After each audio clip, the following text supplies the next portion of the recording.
Bienvenidos a su programa Salud en Casa. Como siempre les traemos a los mejores especialistas. Y justo hoy, para platicar de osteoporosis, nos acompaña el doctor Marco Antonio Mendoza. Él es médico traumatólogo del IMSS. Bienvenido, doctor. Muchísimas gracias por la invitación. Muchas gracias a usted por estar con nosotros y platíquenos, bueno, ¿qué es la osteoporosis? Muy bien, la osteoporosis se define, es un padecimiento que afecta el hueso. Se dice que es el padecimiento óseo metabólico más frecuente y va a afectar lo que es la resistencia en el hueso. Esta resistencia va a estar dada por dos factores. El principal, que es la densidad de la masa ósea, y el segundo, que es la calidad, que es la microarquitectura de ese hueso. Cuando estos dos factores se afectan, es cuando se dice que tenemos un padecimiento de osteoporosis. Es decir, afecta cantidad y calidad. Exactamente, afecta la cantidad y la calidad. Como te comentaba, la cantidad es la densidad de la masa ósea, que se expresa en gramos por centímetro cuadrado, y la calidad es esa estructura, el interior del hueso, que también se va afectando. Esto se va afectando por muchísimos factores. ¿Cuáles son esos factores, doctor, que afectan al hueso en calidad y en cantidad? Factores, muy bien. La osteoporosis clásicamente se comentaba que era un padecimiento propio de la edad, del envejecimiento. El envejecimiento, la edad, es uno de los factores importantes. El sexo es un padecimiento que afecta más a las mujeres que a los hombres. Los hábitos alimenticios, como viene siendo el tabaquismo, el alcoholismo, son factores que afectan. Cuando hay también alguna otra enfermedad, una enfermedad de fondo, todos esos factores llegan a afectar este hueso y nos pueden producir osteoporosis. Y es más común, nos decía, en mujeres, pero a cualquier edad, doctor, o sucede más en mujeres jóvenes o en mujeres mayores. ¿A qué edad le afecta a estas mujeres? Muy bien. Vamos a hacer un recuento de qué es lo que es la calcificación del hueso, ¿no? Cómo se va formando este hueso. Se dice que en los primeros años de vida, aproximadamente desde el nacimiento hasta los 18 años de vida, esa densidad de masa ósea o la producción de hueso está muy acelerado. De entre los 18 a los 35, 34, 35 años de edad, ese balance es normal, está equilibrado. Y posteriormente, de los 35 años de edad, inicia un detrimento de ese balance óseo, de la deposición de hueso. Específicamente, la osteoporosis va a afectar a pacientes, o ya es muy evidente, después de los 50 años de edad. En mujeres, posterior a lo que es la menopausia, 40, 45, a veces hasta los 55 años de edad, es cuando se inicia este proceso de osteoporosis. ¿Y por qué afecta a las mujeres este cambio hormonal de ya tener su menopausia? Como lo acabas de comentar, las mujeres presentan unas sustancias que se llaman hormonas. Muchas de estas hormonas son las encargadas de regular o de fijar el calcio a los huesos. Cuando hay un detrimento en esas hormonas, que esto se presenta específicamente en la menopausia, es decir, cuando una mujer pierde su regla, deja de arreglar, eso es menopausia, es cuando inicia este proceso de detrimento en el hueso, ¿no? En la cantidad y en la calidad de hueso, como comentábamos. Entonces, una mujer que tiene su menopausia más joven, doctor, ¿aumenta su riesgo de tener osteoporosis más joven? Así es, tenemos factores también, ¿no? Otro factor es menopausias que inician de forma prematura por alguna circunstancia, ¿no? Ya sea algún padecimiento genético, alguna situación en donde el útero, la matriz, ya no produce estas hormonas, ya sea porque fueron candidatos a una cirugía, ameritado una cirugía, resección de ovarios, resección del útero, de la matriz. En ese momento estos estrógenos se pierden y estos son los encargados de fijar el calcio a los huesos, y por eso se puede presentar en edades mucho más tempranas. Claro, y por eso afecta más a las mujeres que a los hombres, ¿verdad? Porque aunque los hombres también tienen hormonas, bueno, no se ven tan afectados por sus cambios como las mujeres. Así es, aunque los hombres también se dice en la literatura, en ensayos clínicos, que un hombre posterior a los 60, 70 años de edad también está propenso a presentar osteoporosis. O sea, no se salvan tampoco los hombres. No, si al decir que es un padecimiento exclusivo de mujeres, es porque en donde más frecuentemente se presenta, pero tanto hombres como mujeres estamos expuestos a tener ese desgaste en los huesos. ¿Y cómo se diagnostica, doctor, que una persona, ya sea hombre o mujer, tenga osteoporosis? ¿Hay grados? Así es, bueno, la osteoporosis la vamos a hacer el diagnóstico, principalmente es clínico. Cuando una mujer, un paciente presenta algún síntoma, dolor, disminución en la estatura, en la talla, Ajá. Y ya cuando el problema es más severo, alguna caída llega a condicionar una fractura, es como nos damos cuenta de qué paciente tiene esa disminución en la densidad ósea, ¿no? En la densidad mineral ósea. Pero específicamente el diagnóstico se va a realizar con un estudio que se llama densitometría. Ajá. Y la osteoporosis podemos dividirla en dos tipos, una osteoporosis primaria y una osteoporosis secundaria. La osteoporosis primaria es aquella que viene relacionada con la menopausia, ¿no? En mujeres, en pacientes posmenopáusicas. Y la osteoporosis secundaria es la que viene asociada a alguna otra enfermedad. Enfermedades, por ejemplo, enfermedades de la colágena, enfermedades como artritis reumatoide, enfermedades como lupus eritematoso, que pueden llegar a condicionar también un desgaste en ese hueso. Y la osteoporosis primaria la vamos a dividir en dos, en el primer grado, que es la que va relacionada con la menopausia. Se dice que después todavía de los 5 o 10 años posteriores a que una mujer dejó de arreglar, es la osteoporosis tipo 1, y la osteoporosis tipo 2, primaria tipo 2, es la que ya viene relacionada con la edad, ¿no? La osteoporosis senil. Entonces es la forma de cómo clasificamos a la osteoporosis. Y el diagnóstico lo vamos a hacer mediante una densitometría, que es una densitometría, o sea, que es el estudio ideal, el día de hoy es el estándar de oro para realizar el diagnóstico de osteoporosis. Y nos deberíamos hacer como método preventivo este estudio de sacarnos esta prueba para saber si tenemos osteoporosis, ya sea grado 1 o grado 2, ¿lo deberíamos hacer como método preventivo o no hasta que ya tengamos alguna orden del médico? No, hay indicaciones para realizar una osteoporosis. Ajá. Como comentábamos de los factores de riesgo, una persona, una mujer mayor a 65 años de edad es indicativo de realizar osteoporosis. Una mujer que es menor de 65 años de edad, pero ya tuvo una fractura, es indicativo de hacer una densitometría. Ajá. En pacientes que tienen factores de riesgo y que tienen menos de 60 años de edad, 50, 60 años de edad, pero que tienen algún factor de riesgo, como las enfermedades que te comentaba, artritis reumatoide, lupus, o que toman medicamentos como corticosteroides, también está indicativo realizar una densitometría. Hasta ese momento es cuando es necesario realizar el estudio para corroborar, determinar el grado de desgaste que se presenta y poder instituir un tratamiento. Sobre todo para diagnosticarlo en etapas tempranas, ¿verdad? Así es. No cuando ya no haya nada que hacer, que ya esté muy avanzado. Así es. Ajá, así es. El objetivo el objetivo para el tratamiento de osteoporosis es evitar, como lo comentas, una complicación. Y la complicación más frecuente es una fractura, ¿no? Entonces el objetivo estándar del tratamiento es fortalecer ese hueso para evitar complicaciones, ¿no? Y que generalmente son las fracturas.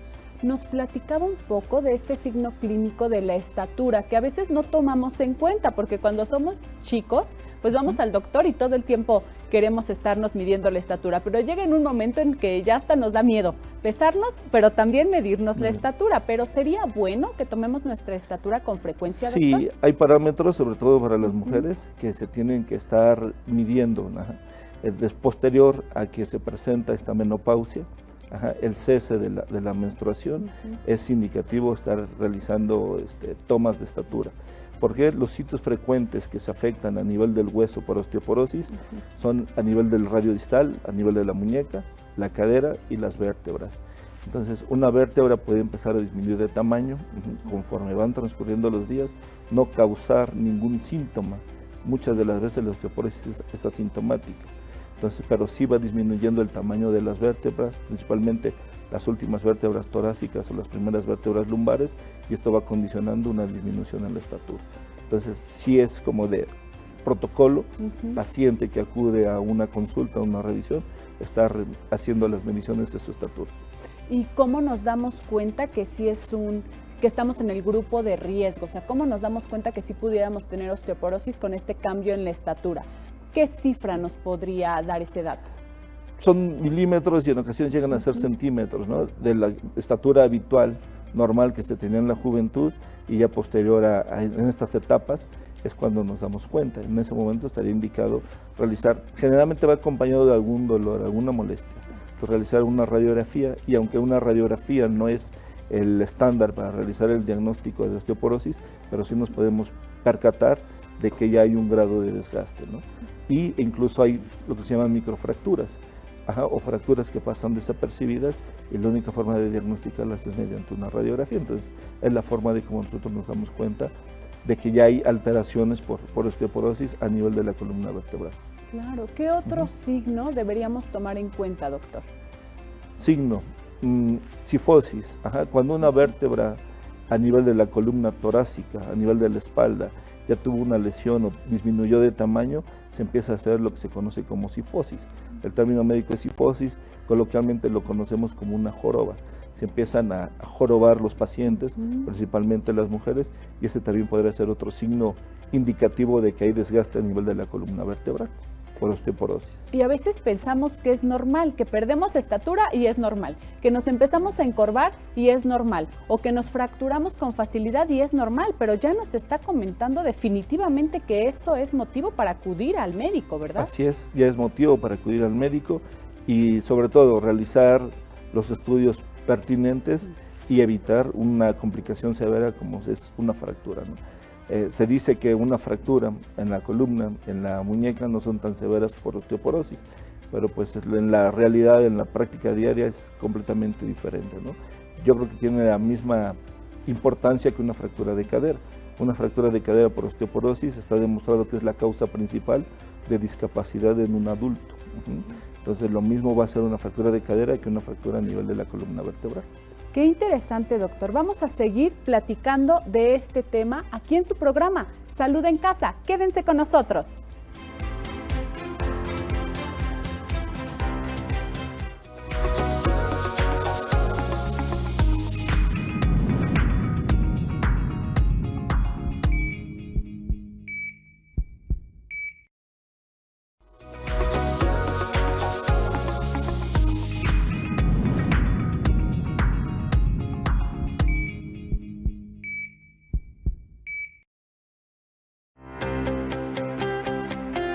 Ya estamos de regreso en su programa favorito, Salud en Casa, para seguir platicando sobre este tema tan interesante que es osteoporosis. Y en este bloque vamos a hablar si hay osteoporosis en los niños, nos va a decir el doctor. Doctor, platíquenos, ¿sí se puede presentar osteoporosis en los niños? Sí, osteoporosis, como ya lo comentamos, es la disminución en la densidad de la masa ósea, ¿no? A nivel del hueso. Entonces sí puede haber osteoporosis en los niños, pero esta entraría en las osteoporosis secundarias, es decir, vienen precedidas de una enfermedad. Ejemplos, una osteogénesis imperfecta, que es una alteración en la fortaleza, en la rigidez del hueso, aún otros síndromes, enfermedades de la colágena, como son el síndrome de Marfan, la enfermedad de Gaucher y algún otro padecimiento, pero sí llega a haber osteoporosis o disminución en la densidad de la masa ósea en un niño, pero te repito, son precedidos de alguna otra enfermedad. ¿Y cuál sería el tratamiento en estos casos, doctor? El tratamiento es investigar la causa. Sí. Algunas ocasiones en algún padecimiento el origen como tal no es determinado, pero es investigar la causa y el tratamiento es administrar calcio, administrar algún otro suplemento. Medicamentos similares a los que pudiera utilizar un adulto también se llegan a utilizar en niños. En los niños. Y para los adultos, ¿cuál sería la diferencia del tratamiento? El tratamiento, como te comento, si es una osteoporosis por primaria en adultos, es decir, por edad, porque no tenga ninguna otra enfermedad de fondo, generalmente son medicamentos para evitar ese desgaste acelerado y calcio. En un niño hay que encontrar la causa. Otro padecimiento muy frecuente en niños se llama raquitismo, raquitismo hipofosfatémico. Entonces aquí la causa o el tratamiento es completamente diferente, ¿no? Hay que administrar vitamina D, hay que hacer muchos estudios de laboratorio, muchos otros estudios para completar ese protocolo y poder dar un tratamiento adecuado para ese desgaste que llega a presentarse a nivel del hueso en un niño. En las osteoporosis secundarias, entonces hay que atender primero el padecimiento que originó la osteoporosis. Va de la mano junto con el tratamiento de la osteoporosis, así es. Y cuando es osteoporosis primaria, si ponemos como ejemplo una mujer que ya esté en su menopausia, ¿se suplementaría con calcio? ¿Ese sería el tratamiento ideal? Así es, bueno, el suplemento entendemos que es un medicamento que tenemos que dar, ¿no? Que se requiere. Claro.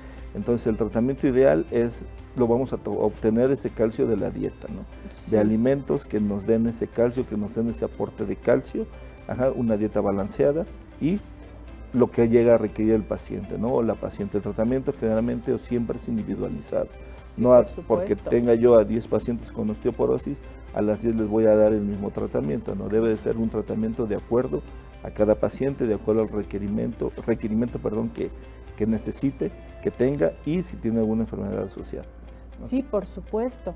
Y además del calcio, ¿qué otro alimento pudieran consumir los pacientes para que ellos pudieran absorber de manera adecuada el calcio? Porque sabemos que el calcio sin vitamina D no se absorbe 100%, doctor. ¿Qué hay de eso? Así es. Para la absorción, la adecuada absorción del calcio se requiere de vitamina D. La vitamina D, el 80% la vamos a adquirir de la luz solar y el 20% de alimentos. Entonces, una adecuada exposición a la luz solar durante 15, 20, 30 minutos al día es más que suficiente para poder sintetizar esa vitamina D y se pueda absorber el calcio.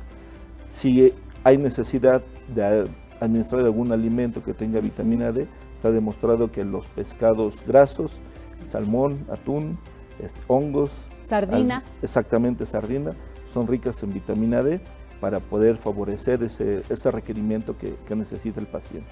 Y nos hablaba sobre la exposición al sol. ¿Es en un horario determinado, doctor? Sí, de preferencia ya sean las primeras horas de la mañana, del día, o los últimos rayos del sol de la tarde, ¿no?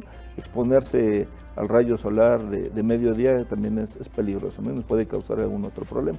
¿Y se puede sintetizar esta vitamina D incluso si usamos bloqueador solar o debería ser sin bloqueador? No, sí se puede sintetizar, o sea, no es del bloqueador, ¿no? La vitamina D se encuentra en la piel y al estar expuesto con el sol, a pesar de que haya bloqueador, se llega a hacer esa síntesis para la adecuada absorción del calcio.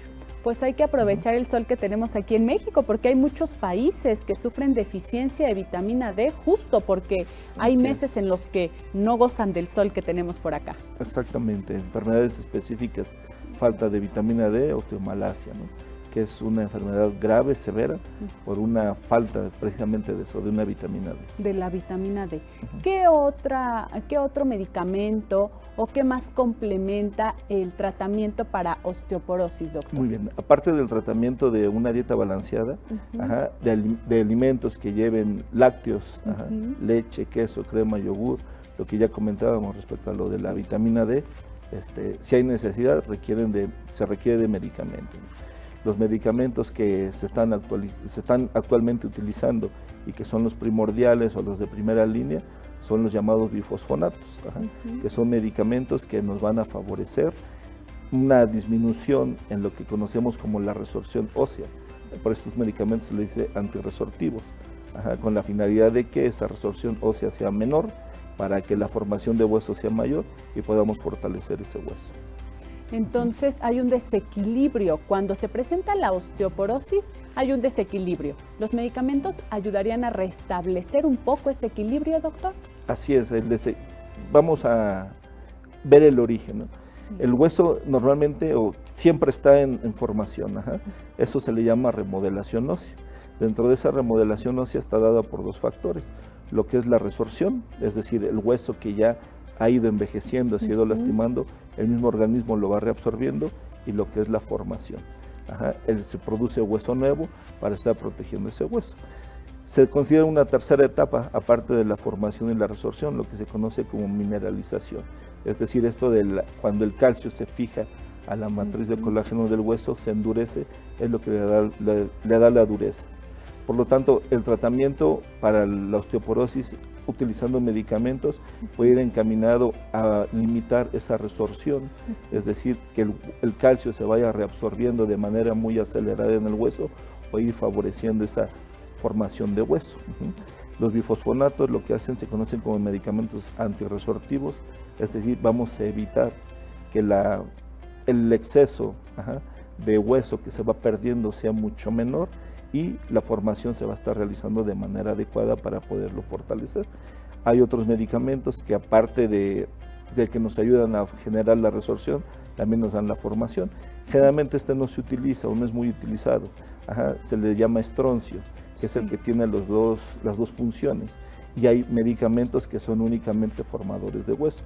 Un medicamento conocido y que se llega a utilizar en nuestro medio es un derivado de la paratormona que se llama teriparatida. Este medicamento se aplica de forma subcutánea, una dosis de 20 microgramos todos los días, con la finalidad de favorecer esa formación de hueso. Y deben irse complementando estos tratamientos, porque si un paciente toma sus medicamentos pero no consume una dieta balanceada, que tenga suficientes alimentos ricos en calcio, no solamente estamos hablando de los lácteos, hay algunos otros alimentos ricos en calcio como las semillas, en menor cantidad para aquellos que no consumen lácteos, pero sí hay alimentos ricos en calcio, ¿verdad, doctor? Sí, sí hay alimentos ricos en calcio, ya lo comentabas, las semillas, vegetales verdes, sí, por supuesto. Espinacas, aunque hay quien dice que las espinacas tienen mucho oxalato, sí, y el oxalato exactamente compite con que el calcio se pueda fijar ese hueso, pero un vegetal muy bueno que tiene mucho calcio y tiene en ocasiones más calcio que un lácteo son los brócolis. Entonces el brócoli también, la ingesta de brócoli es muy bueno para esta situación de la osteoporosis. Entonces podemos consumir una rica ensalada que tenga espinacas, que tenga brócoli, que tenga queso, que tenga un aderezo con yogur, que tenga chía y otras semillas y será una muy buena fuente de calcio. ¿Qué más podría recomendarle usted, doctor, a estos pacientes que ya están diagnosticados con osteoporosis? ¿Qué otro cambio deberían hacer en su estilo de vida? Efectivamente, cambios en el estilo de vida, ¿no? El sedentarismo es un factor también frecuente y causante de osteoporosis. Entonces, hay que cambiar esos hábitos de vida. Debemos de realizar actividad física. En los pacientes adultos, el simple hecho de caminar de 15 a 30 minutos todos los días es más que suficiente. Realizar ejercicio, yoga, natación, es muy ideal para este tipo de pacientes. Cambios de vida también hay que quitar otros factores, como comentábamos hace un rato, ¿no? Factores que nos condicionan un desgaste prematuro en el hueso, tabaquismo, alcoholismo. Tenemos que hacer un cambio de vida en este tipo de pacientes que tienen estos hábitos con la finalidad de favorecer una resorción ósea muy lenta y que no se presente de manera acelerada y que nos vaya a condicionar alguna complicación de la osteoporosis como es una fractura. Sobre todo ejercicios de bajo impacto, ¿verdad, doctor? No se vayan a meter a hacer CrossFit estos pacientes con osteoporosis. Sí. Bueno, bajo impacto entendemos de que no cargar cosas pesadas, hacer esfuerzos bruscos. Pero sí el hueso necesitamos que tenga ese impacto, esa resistencia para que se pueda estar fortaleciendo, ¿no?, con la actividad física. Pero realizar deportes como el CrossFit, cargar pesas, más peso del que corporalmente tenemos por arriba de nuestros hombros, también es contraproducente, ¿no? Ya que muchas veces la osteoporosis también va ligada a desgaste de las articulaciones. Entonces, si hacemos ese tipo de actividades físicas, pues no va a ser favorable, ¿no?, para las articulaciones mayores. Ya saben, entonces, realicen ejercicio con moderación, aliméntense con ricas fuentes de calcio y no dejen de consumir suficiente agua. Vamos a seguir platicando sobre osteoporosis en el siguiente bloque de su programa favorito, Salud en Casa.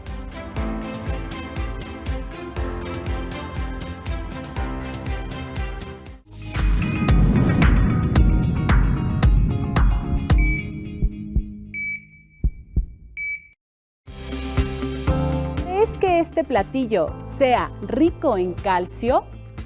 Al regresar del corte te voy a explicar por qué sí o por qué no es un platillo rico en calcio.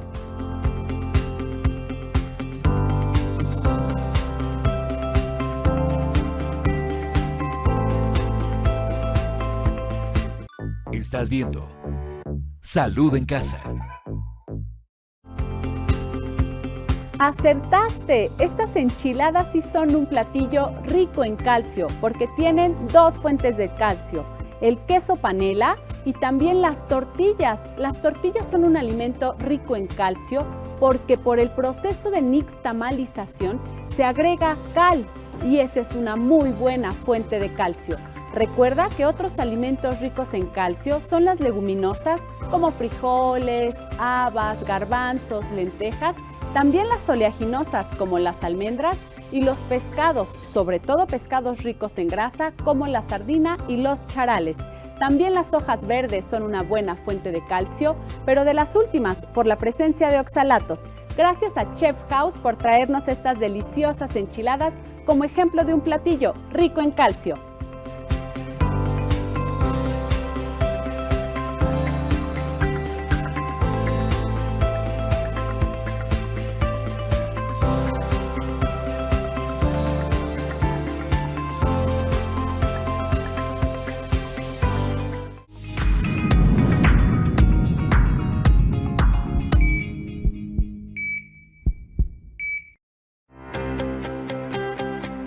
Ya estamos de regreso en su programa favorito, Salud en Casa, y vamos a seguir platicando sobre osteoporosis. Ya les comentaba en el bloque anterior que para prevenir el desarrollo de esta enfermedad debemos consumir alimentos ricos en calcio, consumir suficiente agua, realizar ejercicio y definitivamente dejar de consumir bebidas alcohólicas y dejar de fumar. Son las recomendaciones del doctor que está aquí con nosotros ahorita. Platíquenos, doctor. ¿Qué pasa con estos pacientes si no se atienden, si no cambian su estilo de vida y si no empiezan a tomar el medicamento adecuado que necesitan o el suplemento que requieren de calcio? ¿Qué complicaciones hay para estos pacientes? Muy bien, la complicación más frecuente es una fractura. Está demostrado que la osteoporosis es un problema de salud a nivel mundial. Los últimos estudios dicen que hay más de 80 millones de personas en todo el mundo que tienen osteoporosis. Entonces, al ser un problema de salud, la causa más frecuente, la complicación más frecuente es una fractura. Aquí en México, los últimos también estudios dicen que aproximadamente un paciente gasta entre 60 a 68 mil pesos por un tratamiento para quitar una complicación por osteoporosis. La complicación más frecuente, fracturas.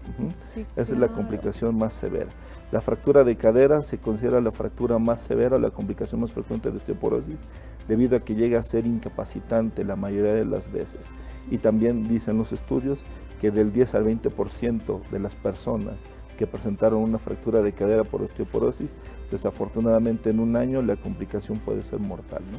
¿Por qué? Porque son pacientes que permanecen mucho tiempo postrados en cama, pacientes que llegan a presentar complicaciones por estar mucho tiempo en cama, no solo por la fractura, ¿no?, sino complicaciones pulmonares, complicaciones sobre la piel, se llegan a formar úlceras por presión, porque este tipo de pacientes ya no se puede movilizar.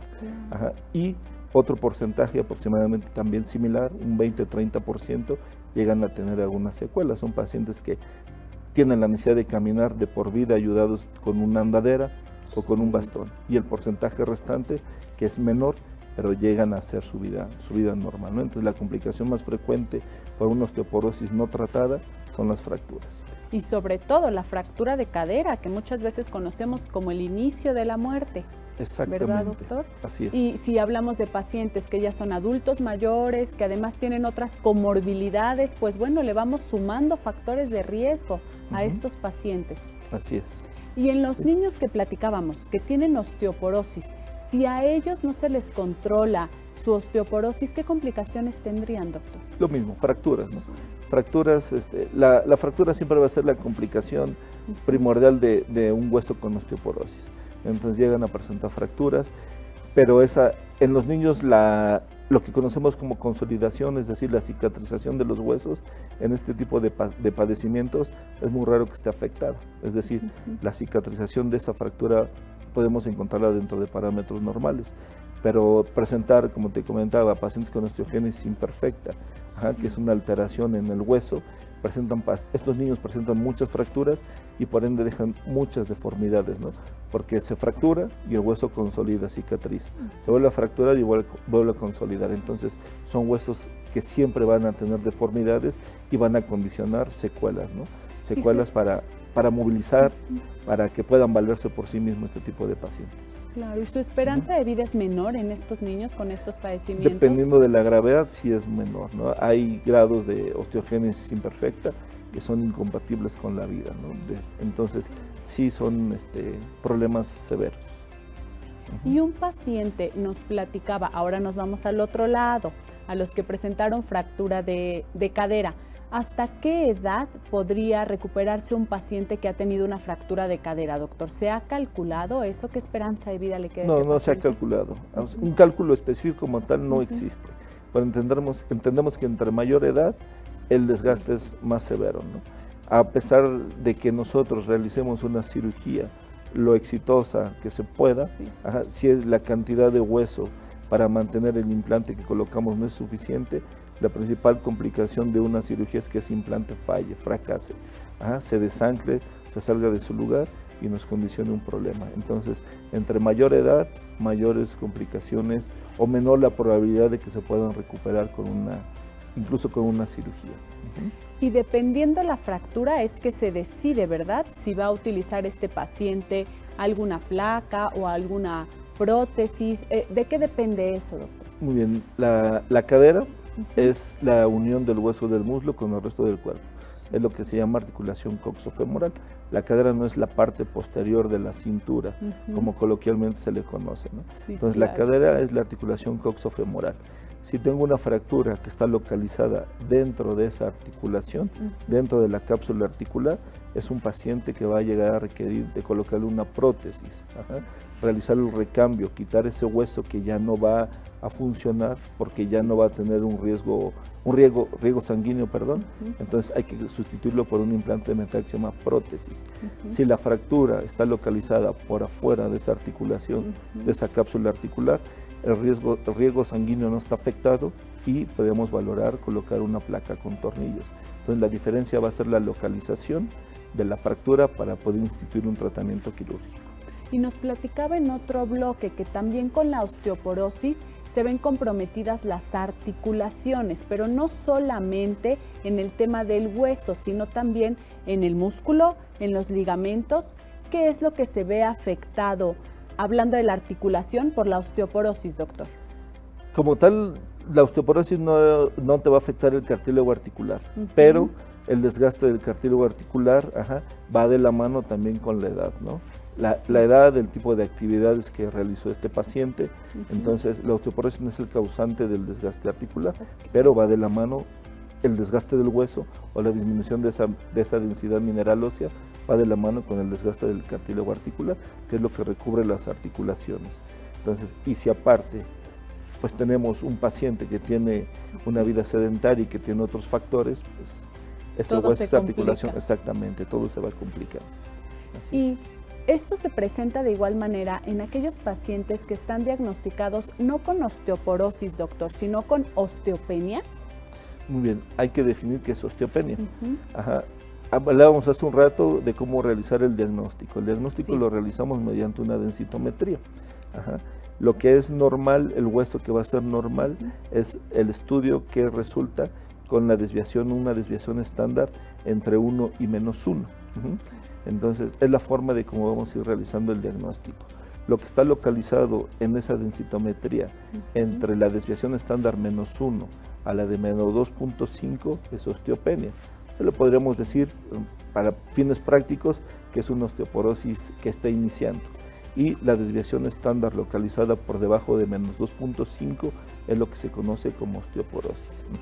Entonces, osteopenia es una osteoporosis que está iniciando, y la osteoporosis ya es ese desgaste sobre el hueso, sobre la densidad mineral ósea que hemos estado platicando, ya localizada específicamente en el hueso. Entonces, esa es la diferencia entre osteopenia y osteoporosis. Y si nos dicen que tenemos osteopenia, todo lo que acabamos de platicar de mejorar nuestro estilo de vida nos ayudaría a prevenir el avance a osteoporosis, ¿verdad, doctor? Así es. Sí, prevenirlo sí. El desgaste del hueso, el ser humano va a pasar por un desgaste normal, pero sí podemos prevenir que tengamos una lesión severa o una sintomatología mayor por una osteoporosis ya grave, ¿no? Ya delicada, y que con las consecuencias que pueda llevar, ¿no? Para no llegar a osteoporosis, para no tener siquiera osteopenia, ¿qué deberíamos hacer, doctor? ¿Qué deberíamos hacer? Una dieta balanceada, esto desde los primeros años de vida, desde la niñez, quitar factores de riesgo, ya lo hemos platicado también, alcoholismo, tabaquismo, sedentarismo y realizar actividad física, ¿no? Creo que esto es como que el estándar para que podamos tener un hueso, llegar a una edad adulta y tener un hueso fuerte, ¿no? Un hueso funcional. Como lo decía usted, desde niños porque es. ya queremos hacer ejercicio y ya queremos cambiar nuestro estilo de vida cuando ya somos adultos o incluso adultos mayores. Y yo creo que debemos formar hábitos saludables desde el inicio de nuestra vida, no cuando ya está el problema ahí. Sí, así es. ¿Hay algún alimento que aumente la pérdida de calcio, doctor? Por ejemplo, se ha hablado mucho de los refrescos por su contenido de fósforo, por su contenido de azúcar.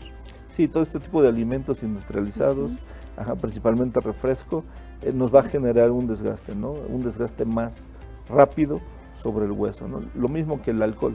Sí. Exactamente, el alcohol nos va a inhibir, nos va a favorecer más bien lo que es la resorción a nivel del hueso, va a estimular esa resorción y por ende pues un desgaste mucho más rápido, ¿no? A nivel del tejido óseo.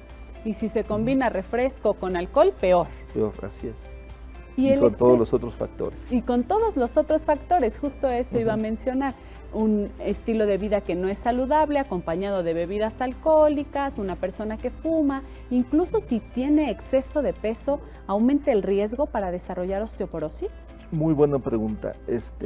Un factor de riesgo también es pacientes que tienen un índice de masa corporal por debajo del 19%. Entonces, los extremos son malos. Pacientes que hacen unas dietas de esas exageradas, que tienen alteraciones en los hábitos alimenticios, anorexia, bulimia, en donde tienen un índice de masa corporal por debajo del 19% o el sobrepeso, estos son factores de que condicionan un desgaste más rápido a nivel del hueso, ¿no? Entonces, los dos extremos son malos, ¿no? Siempre hay que tener un parámetro medio para tener una vida saludable y normal. Pues vamos a seguir platicando sobre el índice de masa corporal, el impacto que tiene en nuestra salud y si nos puede afectar para desarrollar osteoporosis o no. Quédense con nosotros en Salud en Casa.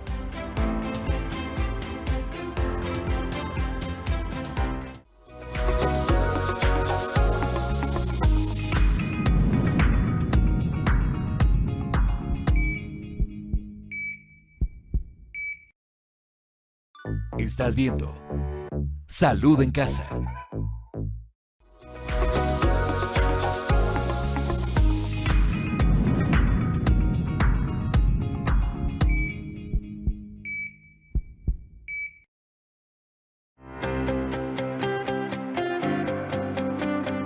Ya estamos de regreso en el último bloque de su programa favorito, Salud en Casa. Vamos a seguir platicando sobre osteoporosis. Antes del corte nos platicaba el doctor que si tenemos un índice de masa corporal mayor de 24.9 y estamos en sobrepeso o menor de 19 y estamos en bajo peso, aumenta nuestro riesgo para desarrollar osteoporosis. Vamos a seguir platicando sobre el tema. Nos comentaba, doctor, de estas personas que tienen bajo peso, pero también baja estatura, ¿verdad? Así es. Pacientes con talla baja, factor de riesgo también, la raza, que no habíamos hablado, ¿no?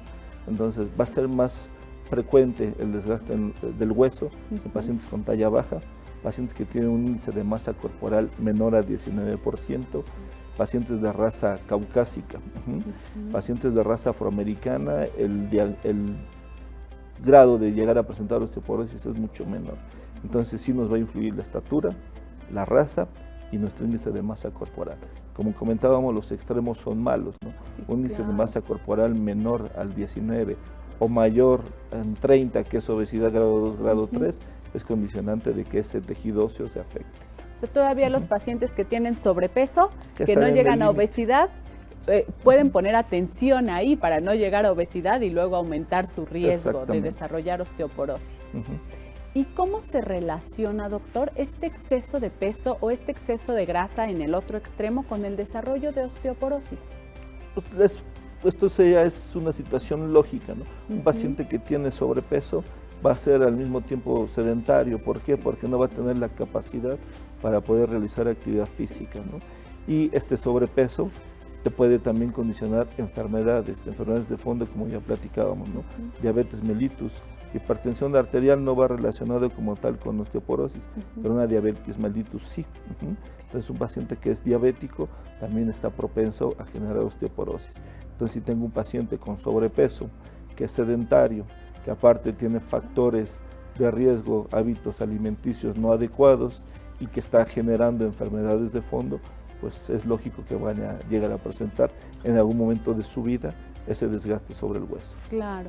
Y tocaba el punto de los pacientes con diabetes, sobre todo estos pacientes con diabetes y que están no controlados, ¿verdad? Que tienen sus glucosas elevadas o que oscilan entre hipoglucemias e hiperglucemias, doctor. Sí, un descontrol metabólico. Muchas veces ese azúcar, esa glicemia ha estado muy abajo, muchas otras veces ha estado muy arriba y todos los que han permanecido con ese desequilibrio son los que llegan a presentar no solo osteoporosis, ¿no?, sino algún otro tipo de complicaciones. Claro. ¿Afecta directamente el exceso de glucosa en sangre algo relacionado con el hueso? No, directamente no. O sea, que digamos que el paciente que tiene las glucemias elevadas van a presentar o va a afectar el hueso, no. Pero va a ir asociado a los otros factores que ya hemos comentado, Claro. ¿no? Entonces, eso sí nos llega a afectar. Y pues le llamamos pacientes de polifarmacia. Sí. Un paciente que va a tomar medicamentos para el azúcar, para la diabetes mellitus, pacientes que toman medicamentos para la hipertensión y aparte agregarle medicamentos de este tipo de pacientes para osteoporosis, pues sí, esto también es muy grave, ¿no? Puede llegar a condicionarnos a alguna complicación. Cierto, doctor. Y hablemos de otro grupo de riesgo, que son las mujeres embarazadas. A ellas se les suplementa con calcio, doctor, pero ¿tienen riesgo también de padecer osteoporosis? No es una osteoporosis como tal, como la conocemos o como le hemos estado hablando. Es un desgaste, una desmineralización temporal.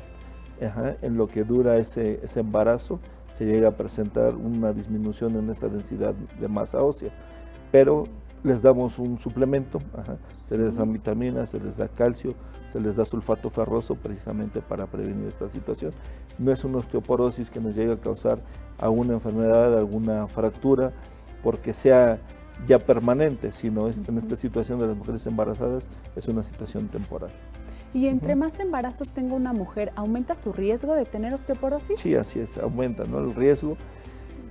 Y volvemos a lo mismo, todos esos factores. No tenemos una causa, un origen específico, etiopatogenia le llamamos de la osteoporosis, pero todos estos factores que ya hemos hablado son los que nos llegan a condicionar la osteoporosis y es lo que está determinado a nivel mundial, ¿no? Entonces, una paciente multigesta con algún otro padecimiento, factores condicionantes de riesgo para osteoporosis, obviamente la edad pues sí nos va a condicionar que a la larga este tipo de pacientes multigestas puedan llegar a tener cierto grado de desgaste a nivel óseo. ¿Y la lactancia, doctor, actúa como factor protector o aumenta el riesgo de desarrollar osteoporosis? No, es como un tipo de factor protector.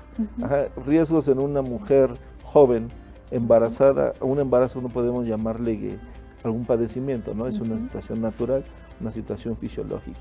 Entonces la lactancia no nos va a generar osteoporosis en este tipo de pacientes. ¿Y usted recomendaría que estas pacientes continuaran tomando calcio? ¿Se sigue perdiendo calcio cuando una mujer da lactancia materna o no, doctor? No, no se pierde, ¿no?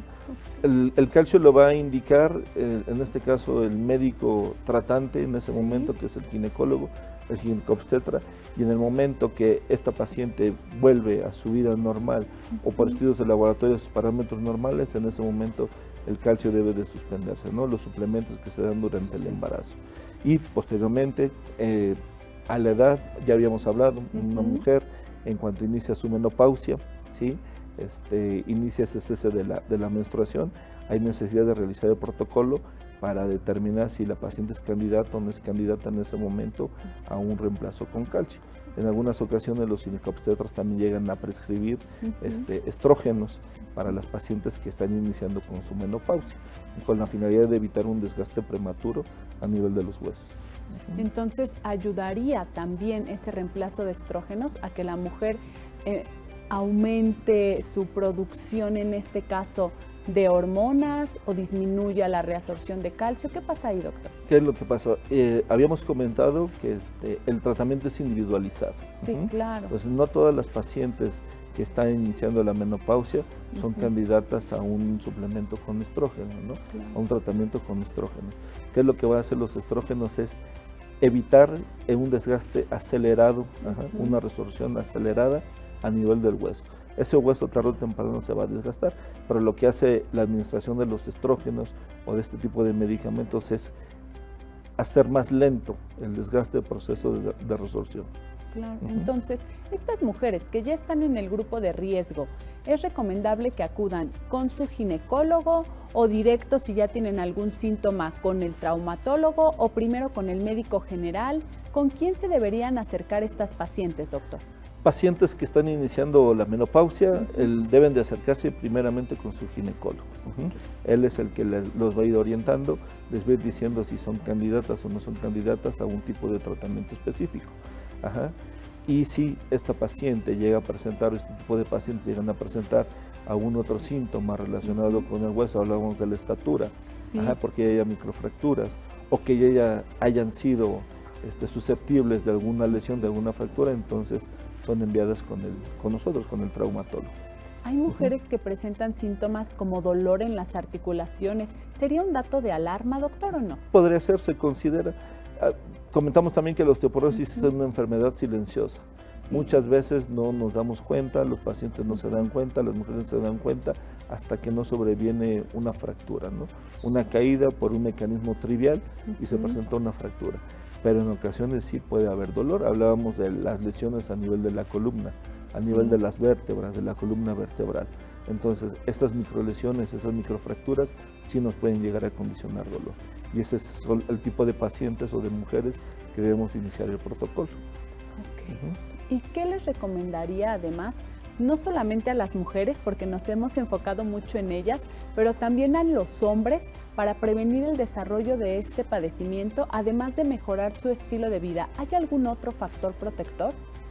Factor protector como tal, pues ejercicio, una dieta balanceada, y si es necesario algún medicamento, ¿no? Pero yo creo que lo principal es la prevención.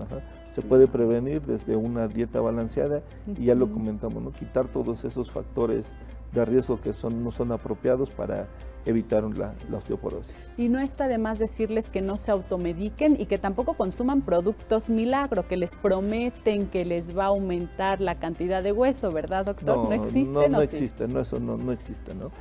Medicamentos ya hemos hablado de ellos, los antirresortivos, los que evitan una resorción prematura, los que generan hueso, que son pocos a nivel mundial, ¿no? Y que están en estudio, y nada más. Medicamentos milagro para este tipo de padecimiento no existen. Y tampoco alimentos milagro, porque por ahí empezamos a consumir lo que está tomando la vecina o lo que toman o dicen en las revistas. Mejor acérquense a su especialista. ¿Qué otro consejo podría darnos, doctor, sobre este padecimiento que es la osteoporosis?